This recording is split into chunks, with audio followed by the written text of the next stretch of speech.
Welcome back to the Everyday Stoic. Today I'll be sharing with you the greatest lessons from the Emperor Marcus Aurelius. Lessons such as what is perfection of character, which is perfection of character is this: to live each day as if it were your last, without frenzy, without apathy, without pretense. So there'll be much more lessons like that. I hope you enjoy. Not to be driven this way and that, but always to behave with justice and see things as they are.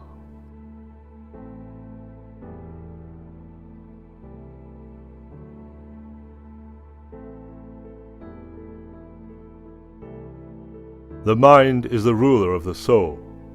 It should remain unstirred by agitations of the flesh, gentle and violent ones alike, not mingling with them, but fencing itself off and keeping those feelings in their place. When they make their way into your thoughts, through the sympathetic link between mind and body, don't try to resist the sensation. The sensation is natural, but don't let the mind start in with judgments, calling it good or bad.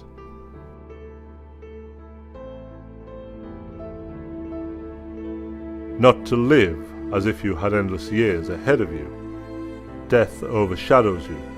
While you're alive and able, be good.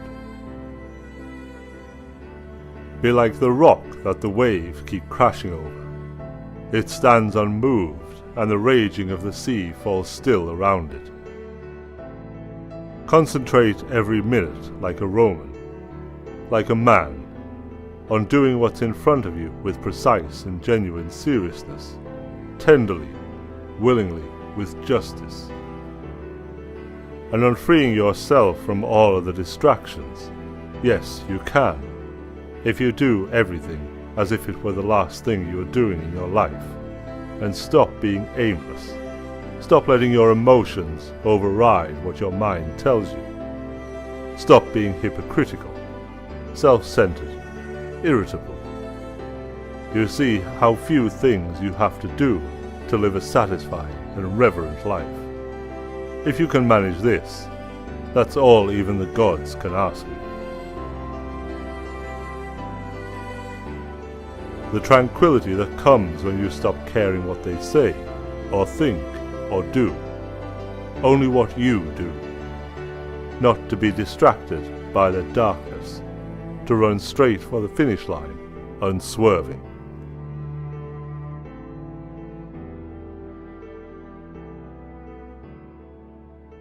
No matter what anyone says or does, my task is to be good, like gold or emerald or purple repeating to itself.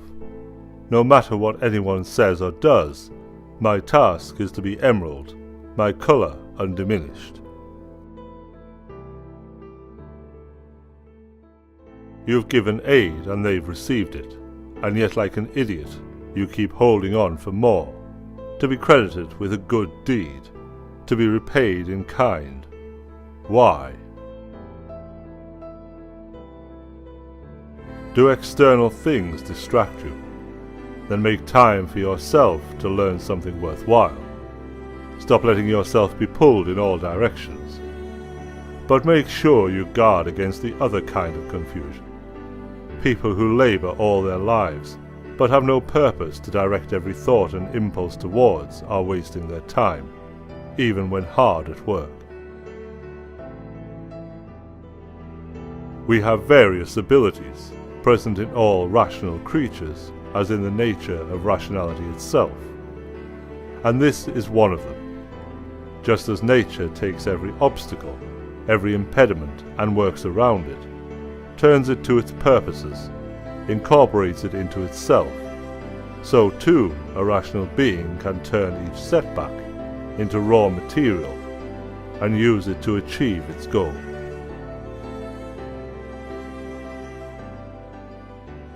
Why all this guesswork? You can see what needs to be done. If you can see the road, follow it, cheerfully without turning back. If not, hold up and get the best advice you can. If anything gets in the way, forge on ahead, making good use of what you have on hand, sticking to what seems right.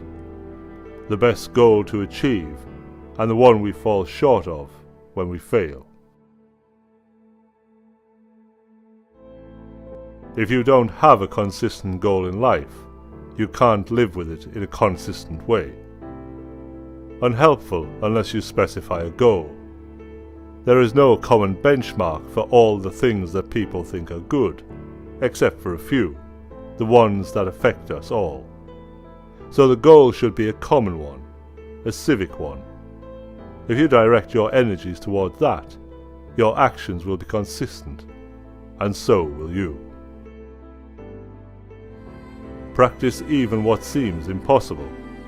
The left hand is useless at almost everything for lack of practice, but it guides the reins better than the right, from practice. This is what you deserve. You could be good today, but instead you choose tomorrow. Don't be ashamed to need help. Like a soldier storming a wall, you have a mission to accomplish. And if you've been wounded, you need a comrade to pull you up. So what? Nothing that goes on in anyone else's mind can harm you, nor can the shifts and changes of the world around you. Then where is the harm to be found? In your capacity to see it. Stop doing that, and everything will be fine. Let the part of you that makes the judgment keep quiet, even if the body it's attached to is stabbed, or burnt, or stinking with pus, or consumed by cancer. Or, to put it another way, it needs to realize that what happens to everyone, bad and good alike, is neither good nor bad. That what happens in every life, lived naturally or not, is neither natural nor unnatural. If it's not right, don't do it. If it's not true, don't say it. Let your intention be. Many lumps of incense on the same altar. One crumbles now, one later, but it makes no difference. It was for the best, so nature had no choice but to do it. To do harm is to do yourself harm. To do an injustice is to do yourself an injustice. It degrades you.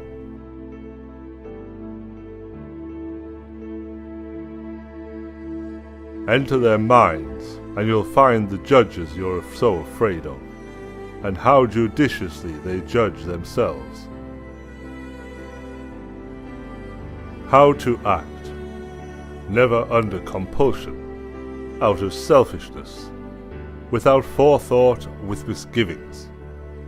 Don't gussy up your thoughts. No surplus words or unnecessary actions. Let the spirit in you represent a man, an adult, a citizen, a Roman, a ruler, taking up his post like a soldier and patiently awaiting his recall from life, needing no oath or witness, cheerfulness, without requiring other people's help or serenity supplied by others, to stand up straight, not straightened. Think of yourself as dead. You have lived your life.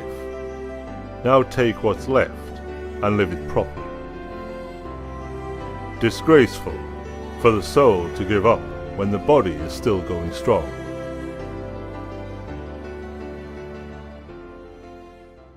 Hopefully you are learning something from Emperor Marcus Aurelius. These quotes were written down in his own journal, kept for himself to help him improve in life. They were never meant to be shared with other people.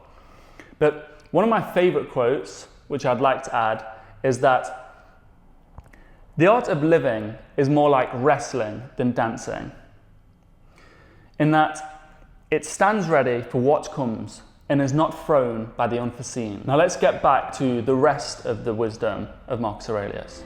Not to assume it's impossible because you find it hard, but to recognize that if it's humanly possible, you can do it too.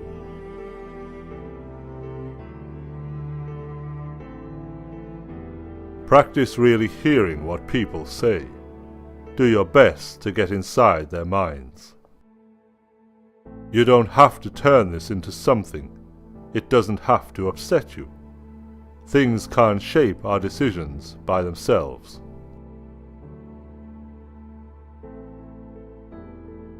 If an action or utterance is appropriate, then it's appropriate for you. Don't be put off by other people's comments and criticism. If it's right to say or do, then it's the right thing for you to do or say. The others obey their own lead. Follow their own impulses. Don't be distracted. Keep walking. Follow your own nature, and follow nature. Along the road they share. Everywhere at each moment you have an option. To accept this event with humility. To treat this person as he should be treated. To approach this thought with care, so that nothing irrational creeps in. When you wake up in the morning, tell yourself, the people I will deal with today will be meddling, ungrateful, arrogant, dishonest, jealous, and surly. They are like this because they can't tell good from evil. But I have seen the beauty of good and the ugliness of evil, and have recognized that the wrongdoer has a nature related to my own, not of the same blood or birth, but the same mind, and possessing a share of the divine. And so none of them can hurt me. No one can implicate me in ugliness, nor can I feel angry at my relative or hate him.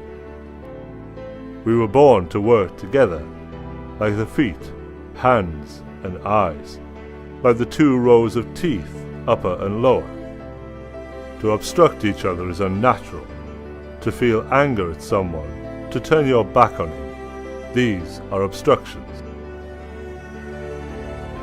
When people injure you, ask yourself what good or harm they thought would come of it. If you understand that, you'll feel sympathy rather than outrage or anger. Your sense of good and evil may be the same as theirs, or near to it, in which case you have to excuse them. Or your sense of good and evil may differ from theirs, in which case they're misguided and deserve your compassion. Is that so hard? If anyone can refute me, show me I'm making a mistake or looking at things from the wrong perspective, I'll gladly change. It's the truth I'm after, and the truth never harmed anyone. What harms us is to persist in self-deceit and ignorance. Never regard something as doing you good if it makes you betray a trust, or lose your sense of shame, or makes you show hatred, suspicion, ill will or hypocrisy, or a desire for things best done behind closed doors. If you can privilege your own mind, your guiding spirit, and your reverence for its powers, that should keep you clear of dramatics, of wailing and gnashing of teeth. You won't need solitude, or a cast of thousands either. Above all, you'll be free of fear and desire, and how long your body will contain the soul that inhabits it will cause you not a moment's worry. If it's time for you to go, leave willingly, as you would to accomplish anything that can be done with grace and honor. And concentrate on this, your whole life long, for your mind to be in the right state, the state a rational civic mind should be in. If you seek tranquility, do less, or more accurately, do what is essential, what the logos of a social being requires, and in the requisite way, which brings a double satisfaction, to do less, better, because most of all what we say and do is not essential. If you can eliminate it, you'll have more time and more tranquility. Ask yourself at every moment, is this necessary? But we need to eliminate unnecessary assumptions as well, to eliminate the unnecessary actions that follow. It is normal to feel pain in your hands and feet, if you're using your feet as feet and your hands as hands. And for a human being to feel stress is normal, if he's living a normal human life. And if it's normal, how can it be bad? To erase false perceptions, tell yourself, I have it in me to keep my soul from evil, lust, and all confusion, to see things as they are and treat them as they deserve. Don't overlook this innate ability. Look into their minds, at what the wise do and what they don't. Some people, when they do someone a favour, are always looking for a chance to call it in. And some aren't, but they're still aware of it, still regard it as a debt. But others don't even do that. They're like a vine that produces grapes without looking for anything in return. A horse at the end of the race. A dog when the hunt is over. A bee with its honey stored. And a human being after helping others. They don't make a fuss about it. They just go on to something else. As the vine looks forward to bearing fruit again in season. We should be like that, acting almost unconsciously. Yes, except conscious of it, because it's characteristic of social beings that they see themselves as acting socially, and expect their neighbours to see it too. That's true, but you're misunderstanding me. You'll wind up like the people I mentioned before, misled by plausible reasoning. But if you make an effort to understand what I'm saying, then you won't need to worry about neglecting your social duty. At festivals, the Spartans put their guest seats in the shade, but sat themselves down anywhere.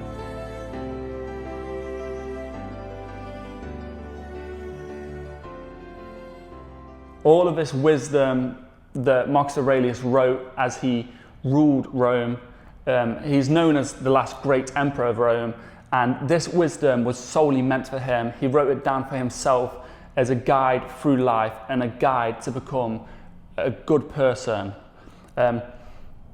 I've certainly learned a lot from Marcus Aurelius. If everyone always asks me what translation I like, this is the one I get recommended the most, which is Gregory Hayes' translation, if that's in focus. But my favourite is actually the Penguin Classic, and this is the one that has all my notes in. I just really like this one. If you'd like to support the channel, please consider subscribing, becoming a member, or checking out the website where I have Stoic related merch or the Memento Mori calendar. Please check out my Instagram, TheEverydayStoic, where I post regular affirmations that I write. I post regular quotes from historical figures such as Marcus Aurelius, Seneca, Epictetus, Zeno of Citium. Get involved in the conversation that's in the comments. I see a lot of wisdom being shared, a lot of advice and guidance being shared. Thank you for watching. I hope you have a great day.